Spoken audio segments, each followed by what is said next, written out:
बिहार के सभी नियोजित शिक्षक भाइयों, शिक्षिका बहनों एवं सभी शिक्षक नेतृत्वकर्ताओं सादर प्रणाम, नमस्कार। साथियों, मैं लगातार 6 माह से आंदोलन की बात कर रहा हूं। इस बीच में मैं 4 बार पटना में बैठक भी बुलाया, सबको एक करने का प्रयास भी किया। मैं लोगों को आगे आकर नेतृत्व करने का आह्वान भी किया, लेकिन अफसोस है कि मैं उसमें असफल रहा, क्योंकि पिछली सरकार खास करके के पाठक सर जब से बने हैं तब से हमारे नेतृत्वकर्ता आगे आने के लिए तैयार नहीं थे। मैं हार दार कर सबों से आह्वान किया कि आप रोड पर लड़े, कोर्ट पर में लड़े, आगे आए, हम आपके साथ हैं, लेकिन लोगों ने नहीं आया, तो मैंने लड़ने का बीड़ा उठाया और उसी के तहत हम 26 दिसंबर को ही कोर्ट में अपना कागज जमा कर चुके थे। लेकिन चूंकि विज्ञापन नहीं निकला था, तो 24 जनवरी को हमने हाई कोर्ट में रिट दायर किया। लेकिन बड़े ही दुख के साथ करना पड़ रहा है कि जब हमने रिट दायर कर दिया, सबों से पूछकर घोषणा करके, तब उसके बाद से पुनः इस केस को हमारे ही कुछ साथी सुप्रीम कोर्ट की तरफ बनाने में लगे हुए हैं। मैं याद दिलाना देना चाहता हूं साथियों कि समान काम समान वेतन का केस केशव कुमार अकेले पटना हाई कोर्ट में किया था और किसी से 1 रुपया हमने चंदा नहीं लिया था, किसी से नहीं। हमने अकेला लड़ा था पटना हाई कोर्ट में और हमने वह केस जीता था, समान काम समान वेतन का। लेकिन सुप्रीम कोर्ट में इतना न घोड़दौड़ हो गया कि इतना न चंदा बात होने लगा, कारण चाहे जो हो, लेकिन हम सुप्रीम कोर्ट में केस हार गए। इसलिए हम नहीं चाहते हैं कि इस बार भी हाई कोर्ट में घोड़दौड़ हो। आप सभी साथियों से करबद्ध आग्रह है कि इस केस को घोड़दौड़ न बनाएं। जितना बड़ा से बड़ा वकील रखना है, जिसको रखना है, जो केस हो गया है उसी में रखे। हम आपके नाम को कह देंगे कि आपने वकील रखा, आपकी डिग्री हुई, हम पीछे हट जाएंगे। हम अपने पास पर आपको अंदर भेज देंगे हाई कोर्ट में, बहस में हम बाहर रह जाएंगे। लेकिन कृपा करके घोड़दौड़ ना करे, केस को केस की तरह रहने दे, इसे खराब नहीं करे। हम लोग 2 खराब केस कर चुके हैं, एक सुप्रीम कोर्ट में और दूसरा अप्रशिक्षित शिक्षक का।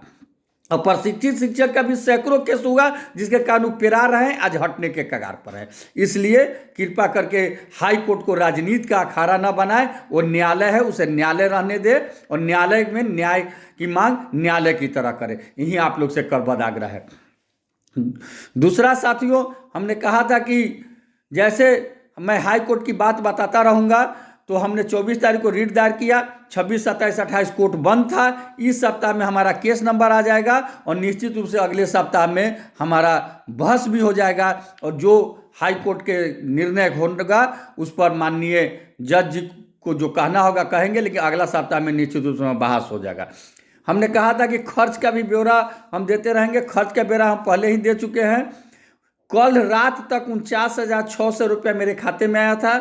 आज लगभग 17,000 रुपया आया है। इस तरह से कुल 66-67 रुपया अभी तक मेरे पास चंदा के रूप में आ चुका है आप लोग के सहयोग के राशि में। मैं पहले भी कहा था, आज पुनः कह रहा हूं कि जिनको जो सहयोग करना है करें, उनका स्वागत है। जो नहीं करना चाहते हैं वो नहीं करे, उनका भी स्वागत है। लेकिन कोई टीका टिप्पणी कृपा करके न करे और इसे घोड़दौड़ न बनाए।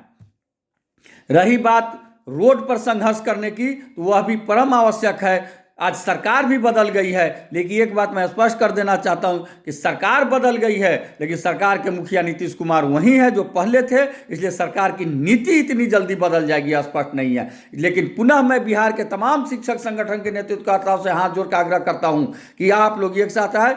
हम आगामी 4 फरवरी रविवार के दिन रख रहे हैं कि सभी साथी पटना में जुटे, हम लोग एक साथ बैठक करें, एक साथ निर्णय करें और एक संघर्ष की घोषणा करें। यदि एक साथ हम लोग संघर्ष करते हैं तो निश्चित रूप से यह सरकार झुकेगी और हम लोग की बात को मानेगी। हम लोग एक साथ रोड पर भी लड़ेंगे और कोर्ट में भी लड़ेंगे और हमें पूरा विश्वास है कि न्यायालय में हम पटना हाई कोर्ट के बड़े से बड़े वकील को अपने पक्ष में रखेंगे और हमें न्याय जरूर मिलेगा। निश्चित रूप से सरकार को झुकना पड़ेगा। हम यह दोनों काम के लिए आगे आने के लिए तैयार हैं और लड़ने के लिए तैयार हैं। आप लोग का सहयोग चाहिए। आपका केशव कुमार, प्रदेश अध्यक्ष शिक्षक संघ बिहार, इनकलाब जिंदाबाद, शिक्षक एकता जिंदाबाद। आप तमाम शिक्षक साथियों से आग्रह है कि 1 फरवरी से जो फॉर्म भरा रहा है 15 फरवरी तक है, अब 4 फरवरी तक फॉर्म नहीं भरे। 4 दिन हमारे आग्रह पर मान ले, 4 फरवरी तक को नहीं भरे। 4 फरवरी को सभी संघ यदि एक साथ आकर के एक निर्णय लेते हैं तो आप उसको मानेंगे। यदि सभी संघ एक साथ नहीं आते हैं अपनी डफली अपनी राग बजाते हैं तो आप स्वतंत्र हैं, आप अपना डफली अपनी राग बजाइए, आपसे मेरा कोई आग्रह नहीं होगा। और अगले सप्ताह में निश्चित रूप से 90% संभावना है कि हाई कोर्ट में हमारा सुनवाई होगा और हमें न्याय मिलेगा और निश्चित रूप से हम आगे बढ़ेंगे। आपके आशीर्वाद में, हम आपके सहयोग की अपेक्षा में, आपका केशव कुमार, प्रदेश अध्यक्ष शिक्षक संघ बिहार, आप सबों का एक बार पुनः हार्दिक अभिनंदन करते हैं। जय हिंद, जय शिक्षक।